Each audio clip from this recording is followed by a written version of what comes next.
Assalamualaikum warahmatullahi ta'ala wabarakatuh. Allahumma sholli wa sallim wa zid wa barik ala sayyidina Muhammadin alladzi jaa'a bil haqqil mubin wa arsalahu rahmatan lil alamin.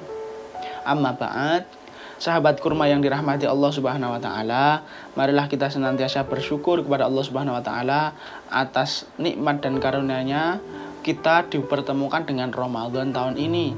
Ramadan tahun 1445 Hijriah.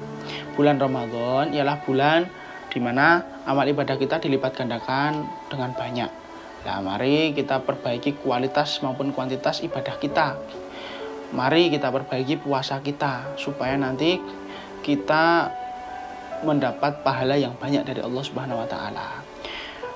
Sahabatku yang dirahmati Allah Subhanahu wa taala, marilah kita jaga puasa kita supaya tidak terkena sesuatu yang dapat merusak ibadah puasa kita, sehingga nanti kita termasuk dalam sabda Nabi, kam min shaimin ila akhirih, banyak dari orang yang berpuasa yang tidak mendapatkan apa-apa kecuali hanya lapar dan haus saja.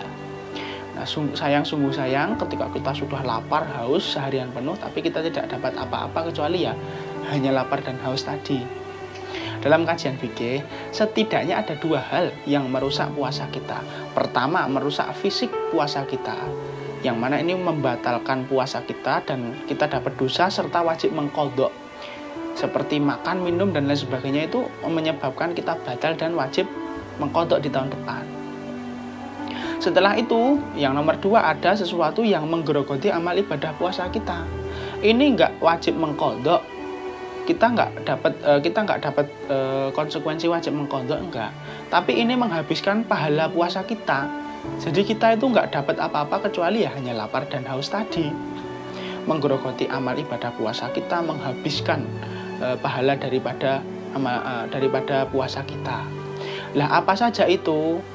Nabi ngendika ada 5 khamsun yuftirna shaima, al-ghibatu wan namimatu wal kadhibu wan nadhar bi syahwati wal yaminu al kadhibatu. Pertama ada ghibah, kedua namimah adu domba, ketiga kadzib bohong, keempat nadhar bi syahwat melihat sesuatu dengan syahwat, kemudian yang terakhir adalah sumpah palsu.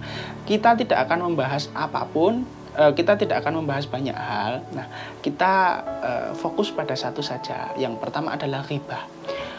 Jika kita tilik dari segi balaghah ya, kenapa Nabi mendahulukan al-ghibatu dulu, tidak an-namimatu atau al-kadzibu dulu? Kenapa kok al-ghibatu ini didahulukan? Karena dalam pembahasan balaghah ada yang namanya takdim, mendahulukan sesuatu atas sesuatu yang lain. Seperti al-ghibatu ini. Alasannya karena untuk ihtimam, untuk menandakan bahwa al-ghibatu ini penting. Al-ghibatu ini lebih penting dari yang lain, seperti itu. Nabi dalam hadis lain juga ngendika, al-ghibatu asyaddu minaz zina. Ghibah iku luwih banget luwih berat dosanya daripada zina. Zina jika muhsan itu dirajam sampai mati. Tapi ternyata ada yang lebih berat, yakni ghibah. Alasannya kenapa? Sahabat terheran-heran itu kemudian tanya kepada Nabi, alasannya kenapa?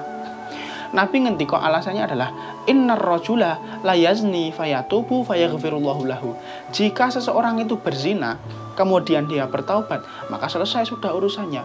Dia meminta maaf kepada Allah, meminta ampunan kepada Allah. Allah Maha Pengampun, langsung diampuni.